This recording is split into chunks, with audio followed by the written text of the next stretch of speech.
in the old days, it was turning metal, iron into gold, but the spiritual alchemy, of course, is bringing forth the spirit within our physicality. And you know, I've been working on it this Lent. I'm committed to clearing my brain of all those thoughts and that consciousness that doesn't belong in our lives. And I heard a new phrase this week. It's fun to learn something new, isn't it? I'd never heard it before. Maybe some of you had. It's called the Popsicle Index. Anybody ever heard of the Popsicle Index? I've never heard of it either, but it's a new thing now. And what it is it tests your comfort level and your peace of mind. How comfortable would you be sending your child to the nearest store to buy a popsicle? Now, when I was growing up, that was not an issue. We could walk all over town, it wasn't a problem. And even my children, thank God I raised them in a small town in Minnesota, they were all over the place. I had an introvert and an extrovert for the son, and the extrovert talked to everybody. He rode his bike around town. As a matter of fact, they didn't know me as Ann Marie back then. They knew me as Brian's mom because he talked to everybody. And again, I'm so glad I was able to raise my children with a strong Popsicle Index of comfort and peace about all that. But the current world, and especially our country, fear is so rampant right now. I know some of you have told me how fearful it feels some days. And if we look at appearances, of course it can be fearful. But the powers that be want us to be afraid. Then we'll give up control to them and we'll give away our freedoms. They want us to be afraid. So what we're going to do today is raise our Popsicle Index. How does that sound? We should even have popsicles for lunch afterwards. I love popsicles. It's all about releasing fear. And by doing, as soon as you release fear, you've got your power back. Because, you know, when we're in fear, we lose our power and we give it away. So today we're going to talk about a survival kit for 2017. How to get through this year with this survival kit. How does that sound? Good news, bad news. Nobody likes this one. It's all in the mind. It's all in the mind. We create our reality from the inside out. So if there's fear and madness in your mind, where's it going to show up? In your world. And Lent is a time when we're clearing all the negativity, all those lower vibrational thoughts, so that instead of fear and negativity appearing before us, we can release all the blocks to love's presence. And that means releasing fear. And fear, you know, is an acronym for false evidence appearing real. False evidence appearing real. That's all fear is. The higher mind has no place for fear because God is in the higher mind. There is no fear there. And first we have to understand how that works. And I always go back to the old movie, I'm sure you saw it, The Beautiful Mind. How many have seen The Beautiful Mind? You know, it was the story of John Nash, who was a Nobel Prize winner. He was a professor, and he was schizophrenic. And it was an amazing movie because throughout the whole movie, and you were seeing it with him, he saw people that weren't there. He thought there was a conspiracy theory, you know, out there, people trying to kill him, get rid of him. And we saw it too watching the movie. Did you not believe it was real through the whole movie? Until all of a sudden, for the end, you find out these people, his best friend, doesn't even exist. It's all in his mind. And well, you know, there is the old saying, just because you're paranoid doesn't mean there isn't somebody out to get you, but that's a whole other thing. I try not to go there. But I was fascinated by that movie because, you know, schizophrenics are such a gift to us because they show us how our mind creates our private reality with our beliefs, our thoughts, and our feelings. And Christopher Plummer, who played the psychiatrist, at one point in the movie said the only way I can help him is to show him the difference between what's real and what's in his mind. And he had a discipline in himself in order to catch on to what was real out there and what wasn't. I was freaked out by the end of the movie. I kept running around. Do any of you really exist, or are you just in my mind? You know, we don't really know, do we? I sure am having fun with you all, so let's keep doing this. But, you know, then I get into the whole thing. If we create our reality, you know, where does my personal reality leave off and the collective reality begin, because we have our own little reality that we're building, and then we've got the collective, the mass consciousness, which, creates its own madness. So I don't know where mine starts and yours starts and mine leaves off. You may not even exist for all I know, but I'm having fun. So we experience whatever we believe to be true. And there was a great hospital scene in the movie where John Nash was again in the hospital in a paranoid state. And his wife again said to him, "It's not real. It's in your mind." And so enlightenment is knowing what's real and what's false evidence appearing real. What's real? And then knowing you have the ability to change it. And so if the world is showing you things to make you afraid, then we have a choice. Do I attach and get into that, or do I create my own reality from a higher place? And then when we come to church together, we create this collective reality where all of us rise up to a place where fear does not exist. And I always keep going back to the story of one of my first visits to Unity Village, where they talked about there was a cowboy, the first time he ever went to a drive-in movie, and the villain was tying the woman to the tracks, and he gets out his gun and he starts shooting the movie screen, thinking it's real. And we do that every day. We do that with people around us. You're pushing my buttons, choo, choo, it's you. False evidence appearing real. So here's your 6-point survivor's kit for a world gone mad. You ready? And the first one is what I've already said. It's all in your mind. And then collectively, insane thoughts collectively create an insane world filled with madness. And we can't always change the outer, but we can change our own mind with the level of fear matching the level of our attachment to what we see. That madness isn't real. Only God is real. Madness is not of God.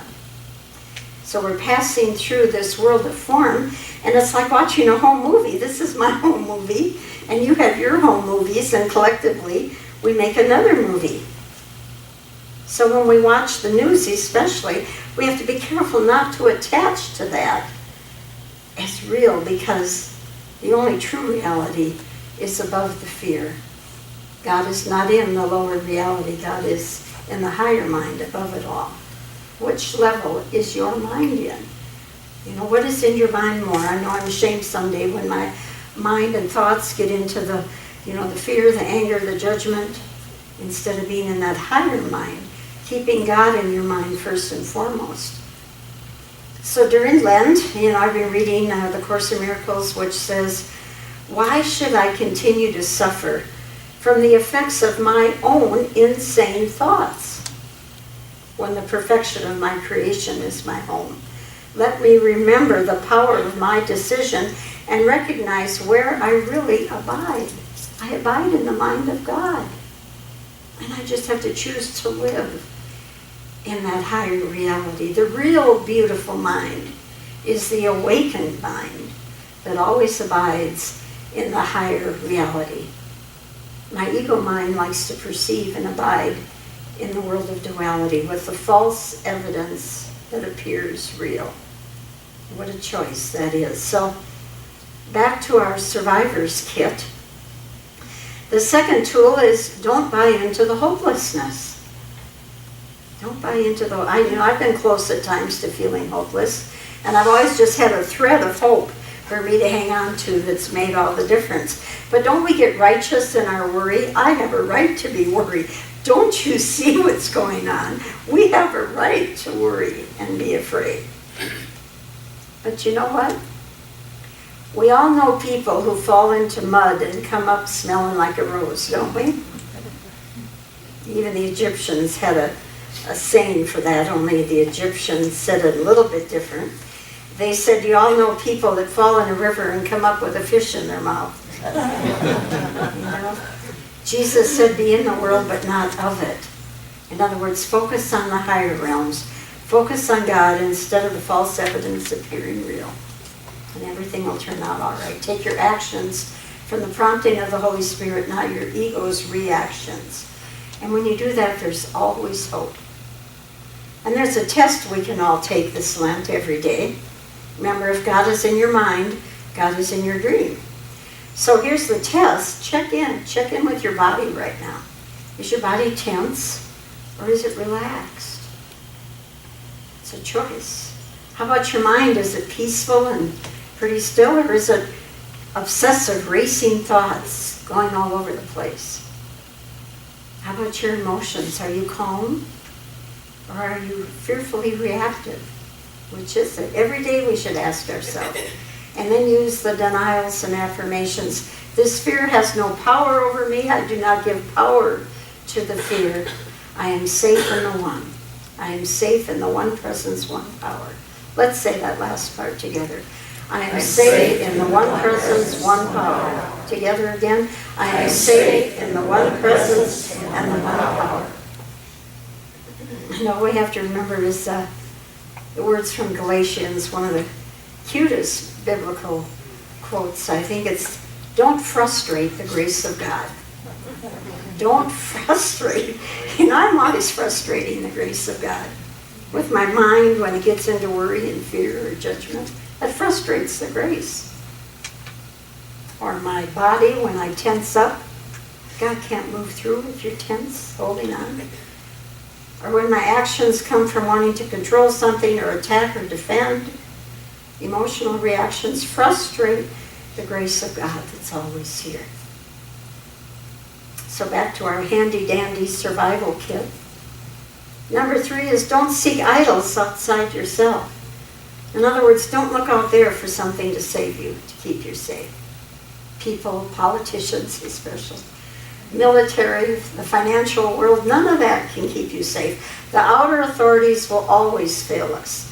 Where do you place your trust? In God, by whatever name you call that presence, the one power. In the higher mind, there is no madness. We lift up to that higher mind. And the Old Testament has such wonderful stories about kings that were afraid because they were being invaded, and so they would place their trust in things other than God. Especially the book of Obadiah. Isn't that a great name, Obadiah? See, the king had made allies out of their enemies because he was afraid. He made a decision from fear. So he went to their enemies and said, will you be our allies in this battle so we win the battle? Well, they might have won the battle, but the enemy, turned back into their enemy and tried to do them in. And the prophet Obadiah said, all your allies have deceived you. Now, we read scripture metaphysically. What is this in me? Metaphysically, they're all the friends are all the fear or negative thoughts that I've befriended. We don't want to make allies out of the fearful or negative thoughts that creates madness. Don't befriend them. They're false evidence appearing real. Number 4, we're not in this alone. Thank you, God. Whether you're really out there or not, you're in my mind, and that makes me not feel alone. I'm glad you're here. Collectively, we create our future. I don't have to do that alone. And now more than ever, we need the power in the collective to make choices for good. So we can create our own group collective. And every Sunday morning, we create our own group collective. And then we can be a force for love, a force for oneness, a force for peace. Where 2 or more are gathered, that power is increased. And we realize the only thing that really matters, is love and forgiveness. That's it. You can boil it all down to those 2 things. Love is the creative power of the universe, and forgiveness is simply choosing to let all else go. Everything that's not of love, we just let it go. Because it draws our attachment to it, and then we end up in an endless cycle of our attachments to that false evidence that appears real. I have an example, and I think I've shared with this before, but one of the problems of keeping a minister for a while is hearing stories again. We can here's an example of the power of love to transform a room. And if the power of love can transform one room, imagine what collectively we can do in the world. When my father died, we had a Catholic wake. You know what a wake is, where the casket's there, and everybody in the neighborhood, all the people from town, all the friends and family come in to, give their sympathy to the family and their last goodbyes to the person. So we're standing around in my hometown in the funeral parlor, and everybody's kind of quiet and somber and looking at your feet because you don't know what to say, that kind of thing. Well, most of you know my youngest sister's Down syndrome, and she lives in a group home with her friends that have all grown up together and gone to school together. So when one of them has a problem, like a parent dying, they all support each other. So we're standing there in this funeral parlor, and all of a sudden the door opens, and all my sister's friends come in from the group home. And they go right up to the casket, and they're so pure and real. And they went, "Oh, gee, what happened? What happened? Gee." And I'm so sorry. I'm so sorry. And pretty soon they went around the room, and all of them, they were all hugging everybody in the room, and the whole room came alive. The room that had been so somber and still and all a little boring, all of a sudden was filled with light and love and joy. Everybody was hugging everybody. And all that happened because there was a consciousness of love that entered the room. Now, if we can change that room, think of what we can do collectively with the world. We just have to start having different groups that you go to collectively create a force of love. Wherever you go, you can find each other. And then join that group. Forget the groups that are into the gloom and despair. We want to collectively raise up. Now, the funniest part of that story, they called those people retarded. Who was the real retarded people in that room before they walked in? All right. Number 6. You are safe in your oneness with God. All we have to do is let go of the fear and know we're safe. Because we're one with God. That's all we have to know. So would you repeat, if you're comfortable with me, I am safe in my oneness with God. Together.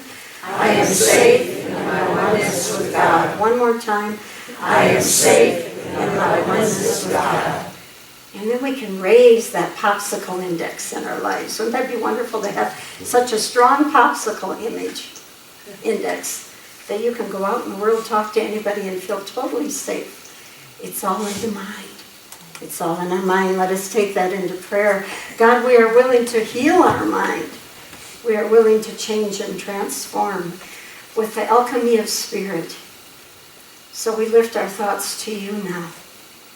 We lift our thoughts above the world of duality with its fear and judgment.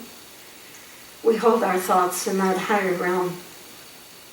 God does not exist in the madness, for God is not mad. God exists in the truth that frees us.